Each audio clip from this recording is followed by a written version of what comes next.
बिहार के सीएम नीतीश कुमार कब नाराज हो जाएं कोई नहीं जानता। बेशक वे अपनी नाराजगी का संकेत जरूर देते हैं। वे जब चुप्पी साध लें लोग मान लेते हैं कि कुछ ना कुछ गड़बड़ है।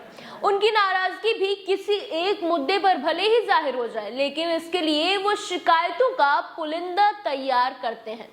उनका गुस्सा तब फूटता है जब उनके मन का ना हो या उनकी मर्जी के खिलाफ हो। नीतीश कुमार पिछले काफी समय से एक दो मौकों को छोड़कर सक्रिय भी नजर नहीं आ रहे। सार्वजनिक होते भी हैं तो मीडिया से दूर रहते हैं।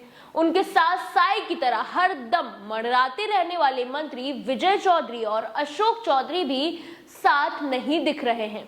दोनों डिप्टी सीएम विजय कुमार सिन्हा और सम्राट चौधरी भी किनारे किनारे ही रह रहे हैं। नीतीश का यह रूप तब सामने आता है जब वे कुछ चौंकाने वाला कदम उठाने वाले होते हैं। राजनीतिक विश्लेषक नीतीश के इस रूप का अलग अलग अंदाज में आकलन कर रहे हैं। तो चलिए जानते हैं आखिर क्या वजह है नीतीश की नाराजगी के पीछे की। विश्लेषकों का एक तबका इसे भाजपा से नीतीश की नाराजगी के रूप में देख रहा है। नाराजगी के कारण भी गिन बता रहे हैं। ऐसे लोग मानते हैं कि नीतीश इस बार भाजपा के साथ खुले मन से आए तो थे, लेकिन भाजपा उनकी भावनाओं को समझ नहीं पा रही है। बिहार को विशेष राज्य के दर्जे की मांग पर केंद्र सरकार ने सिरे से खारिज कर दिया था। इसके भरपाई विशेष पैकेज से तो की, लेकिन विपक्ष ने जिस तरह विशेष राज्य का मुद्दा बना लिया उससे नीतीश आहत है। नीतीश की नाखुशी का दूसरा कारण यह बताया जा रहा है कि बड़ी मुश्किल से उन्होंने जाति जनगणना का मुद्दा आरजेडी के हाथों से झटका था। केंद्र के इनकार के बाद राज्य सरकार ने तमाम बाधाओं को पार करते हुए 500 करोड़ के खर्च से जाति सर्वेक्षण कराया। जाति सर्वेक्षण को जरूरी और जायज ठहराने के लिए उन्होंने उसी के जैसे आरक्षण की सीमा बढ़ाकर 65% की। फिर यह मामला कोर्ट में अटक गया। नीतीश की सारी कवायद पर पानी फिर गया।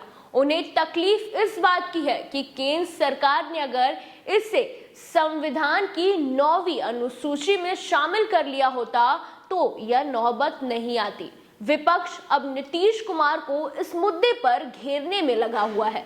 इससे उनका गुस्सा स्वाभाविक है। वक्फ संशोधन बिल भी नीतीश की नीतियों के खिलाफ है। यह अलग बात है कि गठबंधन धर्म का पालन करते हुए जेडीयू ने लोकसभा में इसका समर्थन किया, लेकिन नीतीश ऐसे मुद्दों से दूर ही रहते हैं। जेडीयू के मुस्लिम नेता भी वक्फ संशोधन बिल के खिलाफ आवाज उठाने लगे हैं। नीतीश की नाखुशी का यह भी एक कारण हो सकता है। बता दें कि नीतीश कुमार को एक और भय सता रहा है। प्रशांत किशोर का बिहार की राजनीतिक फलक पर अभियुद्ध जीतना इंडिया ब्लॉक की अग्रणी पार्टी आरजेडी के लिए खतरे की घंटी बना हुआ है। उससे कम नीतीश के लिए नुकसानदेह नहीं है। प्रशांत किशोर भले ही अपनी गोटी जमाने के लिए भाजपा को निशाने पर घेरने से परहेज नहीं करते, लेकिन सबसे अधिक वे आरजेडी और जेडीयू को ही अपना निशाना बनाते हैं। तो ऐसे में कुछ कहा नहीं जा सकता कि कब नीतीश का दिमाग ठनके और वो कुछ बड़ा फैसला ले लें। फिलहाल नीतीश की खामोशी से अभी सस्पेंस बरकरार है।